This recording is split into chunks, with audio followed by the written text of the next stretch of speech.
Ma pedig meg fogjuk nézni azt, hogy nálam hogy működik a fa. Mi a fának az útja onnantól kezdve, hogy én behozom, felhasogatom, szárítom és el fogom tüzelni. Az első és legfontosabb az, hogy hasítás után a fát szárítani kell. Ezért időben gondoskodni kell arról, hogy a megfelelő tűzifa hozzád kerüljön. Tehát nem az, hogy megveszed ősszel, télen pedig eltüzeled, mert ha azon ősszel még a rigó fütyült, akkor igazából a vizet párologtatod el azzal az energiával, ami a fában van. Tehát miért fontos? A fának a nedvesség tartalma az minél magasabb, annál több energia megy el arra, hogy a tűzben először el kell párologtatni ebben lévő nedvességet, és csak ezt követően tud hasznosulni hőként a fában lévő energia. A fa esetében kétfajta nedvességről tudunk beszélni, az egyik a kötött víz, a másik pedig a szabad víz. A kötött víz a sejteken belül a sejtfalakban helyezkedik el, míg a szabad víz a sejtek közötti kapillárisokban. Az élő nedves fánál, amikor kivágják, akkor nagyságrendileg egy ilyen 50%-70% fölötti a nedvesség tartalma, ami a döntés után nagyon hamar elkezd csökkenni, és lecsökken az egyensúlyi állapotra, ez a rosterítettségi határra, ami hát persze ez mindig fafajtától függ, de nagyságrendileg mondjuk az, hogy eléri a 30% körüli páratartalmat, nedvességtartalmat. A szárítás folyamán oda kell arra figyelni, hogy lehetőleg cseppfolyós víz ne érje, tehát ne érje az eső. Én nálam ez egy kicsit másképp van, igazából ideális lenne letakarni, de nekem 1 évet van itt kint, 3-4 évet, majd ezt követően kerül be a fedett helyre, és ott megint 1-2 évet van, attól függ, hogy mennyi igényem van a fára. A fának van egy érdekes tulajdonsága, ami több más anyagnak is megvan, például a gipsznek is, hogy higroszkópos anyag. Ez azt jelenti, hogy a levegő páratartalmát fel tudja venni, amennyiben a levegő páratartalma magasabb, mint a fáé. Fordított esetben, amikor száraz levegő éri, akkor pedig le tudja ezt adni. Na akkor nézzük meg, hogy egy körülbelül 1 hónappal ezelőtt, 1,5 hónappal ezelőtt kivágott fának mennyi most a nedvesség tartalma. Amivel fogjuk vizsgálni, az egy gagyi, egy ilyen olcsó áruházban vett fanedvességmérő, viszont a célnak megfelel. Tehát ez nem egy analitikai mérőműszer, nem arra vagyok kíváncsi, hogy pontosan mennyi a fanedvesség tartalma, hanem arra, hogy hogy változik. Ugye ez úgy működik, hogy van 2 elektródája, és a ellenállás elvén működik.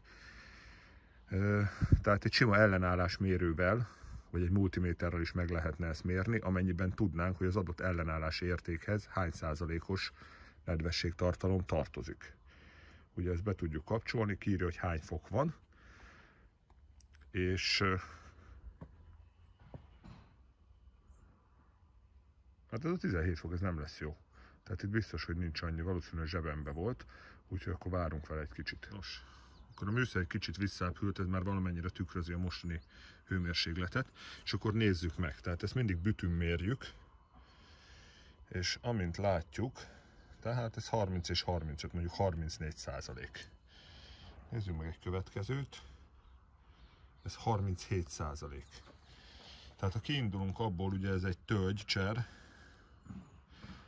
Na most itt jogosan merül fel a kérdés, hogy ez miért csak 25. Tehát ugye, ezt nem mondtam el az előbb, viszont a szíjács és a gesztnek a víztartalma teljesen más.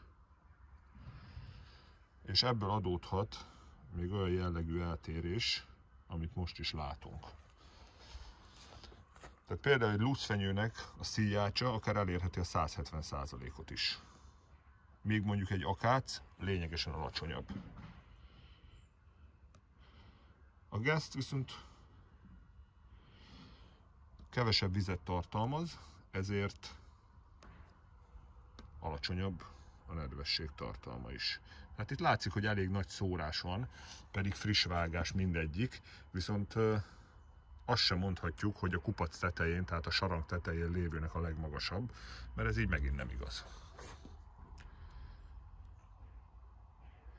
Na, tehát ez volt az, amit az előző videókban láthattatok, hogy felvágtam és hasítottam. Ha nem láttátok, akkor itt a csatornámon meg tudjátok keresni. Most pedig akkor menjünk, nézzük meg, hogy van az 1 éves, meg a 2 éves tárolású fa. Bejöttem abba a tárolóba, ami lassan kezd nekem kifogyni. 2 darab ilyen 5 x 5 méteres tárolóm van, és itt tartom. Tehát ez az, ami 2 éve van.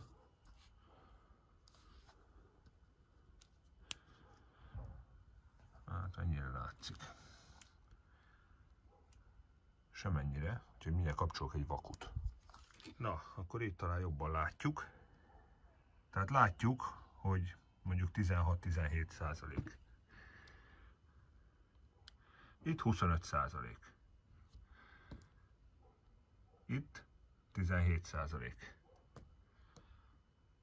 15%. 14-15%. 14-15%. 15%. 13. 15. És ide értem a másik tárolómhoz. Ez már bükk. És nézzük, hogy áll a bükk. A bükk is 15. 15. 15. 15. 16. 15. 15. És akkor most pedig bemegyünk az én pincémbe, ami már bent van, fedett helyen, és a házban, hogy ott mennyi lesz. Na akkor most pedig itt vagyunk az utolsó előtti helyen, ami nem más, mint az én pincém, ahova beszoktam tárolni a fát tél előtt. Van ott egy kis éléskamra is. Na, de nem ez a lényeg. Nézzük meg akkor, hogy áll itt a fanedvesség tartalma. Ugye itt középen el van választva, tehát 2 részből áll. Ami itt van hozzám közelebb, ez egy körülbelül 1 hete hordtam be a kinti részről, tehát ez is egy érdekes lesz, hogy mennyi áll most a nedvesség tartalma. Ott az a hátsó rész, az pedig valamikor augusztus eleje környékén került be. Na akkor nézzük a frissel. Gép. Bekapcs. 13. 15. Tehát ezen látszik, hogy túl nagy változás nincsen. 16. 13. 15. Tehát 13 és 15 között mozog. Most kíváncsi vagyok én is, hogy mennyi lesz ez a másik. 11. Valamivel alacsonyabb. 12. 11. Ugye értelemszerűen azért itt a bütűje a szárazabb, mint hogyha belül lenne, mert gyorsabban szárad. Tehát, hogyha a fa közepét ezt félbevágnánk, akkor ott valószínűleg egy valamivel magasabb értéket tudnánk mérni. Na de azt látjuk, hogy ez inkább azért közelebb van a 10-hez.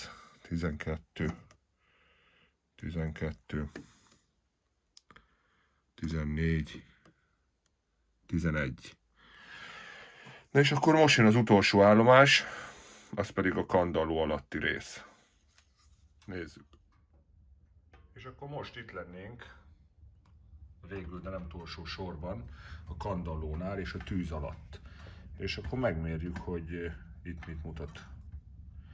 24 fok van bent, és hát 6-7%. Ez nem éri el a 6%-ot. Tehát igazából az egész szárítási folyamatnak, mint látjátok, ez a célja, hogy minél kevesebb víztartalmú tüzelőanyagot égessünk el. Mert amellett, hogy energiapazarlás, amellett tönkreteszed a fűtőberendezésedet. Tönkreteszed a kéményt a lerakódások miatt, ugyanis a nedvesség, ahogy megy fel a füstgázzal keveredve, különböző kemikáliák válnak ki, és egyszerűen teszik tönkre azokat a keskeny járatokat egyrészt a fűtőberendezésben, másrészt meg a kéményben is lerakódnak. Tehát nem éri el a 6%-ot, vagy ott mozog a körül éppen, hogy csak. És ez nincs régóta itt egyébként, tehát fentről a pincéből felhozom, és mondjuk 1-1,5 napot áll itt. Úgyhogy ez ennyi.